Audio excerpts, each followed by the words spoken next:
कहानी शुरू होती है राजगढ़ नाम के एक प्राचीन और भव्य राज्य से। ये राज्य अपने विशाल और अद्वितीय महल के लिए प्रसिद्ध था, जो न केवल बाहरी रूप से सुंदर था बल्कि इसके अंदर भी एक गहरा रहस्य छुपा हुआ था। महल में 11 दरवाजे थे, लेकिन उनमें से आखिरी दरवाजा हमेशा बंद रहता। लोगों का कहना था कि उस 11वें दरवाजे के पीछे कुछ ऐसा है जो देखने वाले को जिंदा नहीं छोड़ता। रात के समय वहां से अजीब अजीब आवाजें आती, कभी किसी के रोने की आवाज तो कभी किसी के चीखने की। महल में कोई भी उस दरवाजे के पास जाने की हिम्मत नहीं करता था। महल के बड़े बुजुर्ग और पुजारी बताते थे कि यह दरवाजा एक प्राचीन शाप से जुड़ा हुआ है। कई साल पहले एक निर्दयी राजा ने अपनी प्रजा पर जुल्म किए थे। उसी के पापों का फल यह शापित दरवाजा बन चुका था। जो कोई इस दरवाजे को खोलेगा उसका अंत निश्चित है। राजा रुद्रांश एक बहादुर, समझदार और न्यायप्रिय शासक थे। उन्होंने कभी किसी चुनौती से पीछे नहीं हटना सीखा था, लेकिन यह 11वां दरवाजा उनके लिए एक बड़ा सवाल बना हुआ था। एक दिन दरबार में उन्होंने अपने मंत्रियों से पूछा, इस दरवाजे का रहस्य क्या है? आखिर इसके पीछे क्या छुपा है?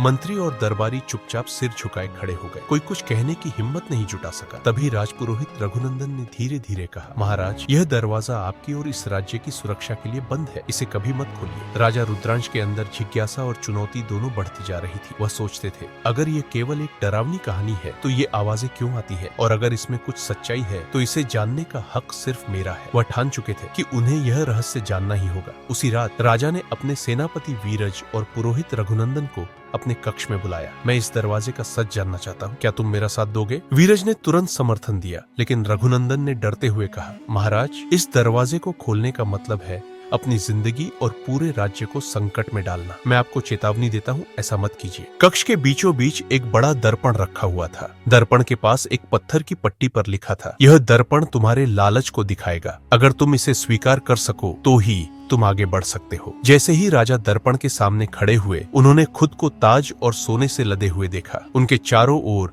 एक विशाल साम्राज्य था और उनके पैरों तले दूसरे राज्यों के राजा झुके हुए थे। दर्पण में दिख रही छवि में उनके चेहरे पर घमंड और क्रूरता साफ झलक रही थी। राजा ने गहरी सांस ली और कहा, मैंने अपना जीवन अपनी प्रजा और अपने राज्य के लिए समर्पित किया है। अगर यह खजाना और सत्ता मुझे बदल दे तो यह मेरी सबसे बड़ी हार होगी। मुझे यह सब नहीं चाहिए। जैसे ही राजा ने यह शब्द कहे, दर्पण में उनकी छवि बदलने लगी। अब दर्पण में वही राजा दिख रहा था जो न्यायप्रिय, बहादुर और अपनी प्रजा के लिए समर्पित था। खजाने के कक्ष में एक और दरवाजा खुला। उसके पास एक चेतावनी लिखी थी, आगे का रास्ता सबसे कठिन होगा। यहाँ तुम्हें अपने जीवन का सबसे बड़ा बलिदान देना होगा। सोच समझकर कदम बढ़ाना। वीरज ने राजा से कहा, महाराज, अब तक आपने जो किया वह आपकी बहादुरी का प्रमाण है, लेकिन इस चेतावनी को हल्के में मत लीजिए। राजा ने दृढ़ता से कहा, एक सच्चा शासक वही है जो अपने राज्य और प्रजा के लिए किसी भी बलिदान के लिए तैयार हो। अगर मेरी परीक्षा यही है तो मैं इसके लिए तैयार हूँ। राजा वीरज और रघुनंदन ने उस दरवाजे की ओर कदम बढ़ाए, लेकिन उन्हें अंदाजा भी नहीं था कि आगे उनका सामना किससे होने वाला है। गुफा के अगले हिस्से में घुसते ही माहौल पूरी तरह बदल गया। चारों ओर घना अंधकार था और एक अजीब सी ठंडी लहर उनके शरीर को झकझोर रही थी। ऐसा लग रहा था जैसे यहाँ की हवा में ही डर और बेचैनी घुली हो। राजा रुद्रांश, वीरज और रघुनंदन ने मशालें जलाकर आगे बढ़ने का साहस किया। थोड़ी दूर चलने के बाद उन्होंने देखा कि गुफा का यह हिस्सा बाकी सभी हिस्सों से अलग था। इसके बीचों बीच एक विशाल मंच था और मंच के ऊपर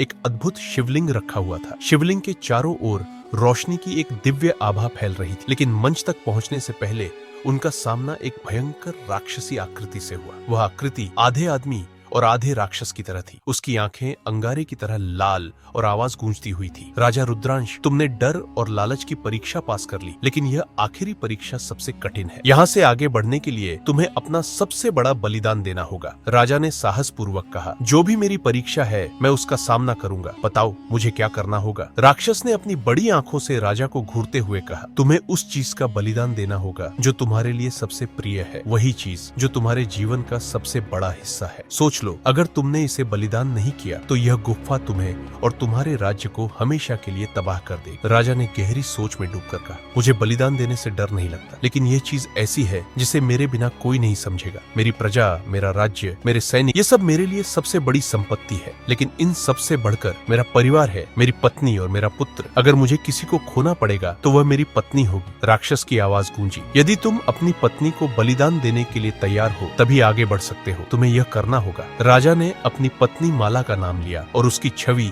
अपनी आंखों के सामने देखी। वह बहुत ही सुंदर, बुद्धिमान और दयालु थी, लेकिन वह बलिदान ही था जो उन्हें गुफा के रहस्य से बचा सकता था। राजा ने गहरी सांस ली और कहा, मुझे अपने राज्य और अपनी प्रजा से जोड़े रखने के लिए अपनी पत्नी का बलिदान देना होगा। यह मेरी परीक्षा है और मैं इसे पार करूंगा। मेरी पत्नी मेरे जीवन का सबसे प्रिय है, लेकिन प्रजा और राज्य मेरी जिम्मेदारी है। मैं इसे स्वीकार करता हूँ। राक्षस ने एक मंत्र पढ़ा और राजा रुद्रांश की पत्नी माला वहां प्रकट हुई, लेकिन वह अब एक दिव्य रूप में थी। उसके चेहरे पर हल्की मुस्कान और आंखों में विश्वास था। राजा, मैं जानती हूँ कि यह बलिदान कठिन है, लेकिन तुमने जो कहा वह तुम्हारे अंदर की सच्चाई है। तुम्हारे बिना ये प्रजा अंधकार में फंस जाएगी। तुम सही हो। यह बलिदान इस राज्य को संपूर्णता देगा। राजा की आंखों से आंसू बहने लगे। उन्होंने अपनी पत्नी को अंतिम बार देखा और कहा, यह बलिदान मेरी प्रेम की गहराई को दिखाएगा। यह बलिदान तुम्हारे लिए है, मेरी प्रजा के लिए है और इस राज्य के भविष्य के लिए है। जैसे ही राजा ने अपनी पत्नी माला का हाथ छोड़ा, गुफा की हर दिशा में प्रकाश फैलने लगा। शिवलिंग के चारों ओर दिव्य प्रकाश ने सबको अपने अंदर समेट लिया। राक्षस की आवाज गूंजी, इस बलिदान से तुम्हारा आत्मिक सत्य जागृत हुआ है। तुम्हारे राज्य का भविष्य सुरक्षित रहेगा, लेकिन याद रखना, यह शक्ति केवल जिम्मेदारी और त्याग के साथ साथ तुम्हारे दिल की सच्चाई से जुड़ी है। जब राजा गुफा से बाहर आए तो उन्होंने देखा कि उनकी प्रजा गहरे संकट में थी। राज्य पर एक अत्याचारी सरदार का कब्जा हो चुका था, जिसने राजगढ़ की जनता को भूखा